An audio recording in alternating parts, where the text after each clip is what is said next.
नमस्कार मित्रांनो, विनायक पोफळे बोलतोय. Star health and allied insurance कंपनीचा ॲडवायझर आणि आत्ताच माझं स्वतःचं झेन हॉस्पिटल चेंबूर इथून पाईल्सचं ऑपरेशन करून मी नुकताच घरी परतलो आहे. मित्रांनो, सांगण्याचं तात्पर्य एवढंच आहे की आयुष्यामध्ये आपल्या मेडिक्लेम का महत्त्वाचा असतो.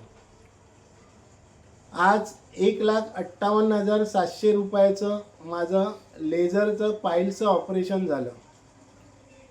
आज जर माझ्याकडे मेडिक्लेम नसला असता, 17 वर्षापूर्वी काढलेली याची स्टारची पॉलिसी आज माझ्या ती कामी आली, तर 1,58,700 रुपये मला माझ्या खिशातून टाकावे लागले असते, माझ्या सेविंगमधून वापरावे लागले असते. अन्यथा माझ्याकडे जर सेविंग नसली असती तर मला कुठून तरी ते पैसे बॉरो करावे लागले असते. त्या मोबदल्यात आज 1,58,700चा माझा क्लेम, स्वतःचा माझा क्लेम अवघ्या 500 रुपये कमीने कॅशलेसमध्ये 100% कॅशलेसच्या सारखाच तो पास झाला. मला एवढंच तुम्हाला सांगायचं आहे की मेडिक्लेम हा फार महत्त्वाचा आहे आणि तो प्रत्येकाने तो मेडिक्लेम किमान, आज आपण मुंबईमध्ये राहतो तर 10 लाखाचा तरी आपला प्रत्येकाचा वैयक्तिक मेडिक्लेम असावा. ओके, धन्यवाद.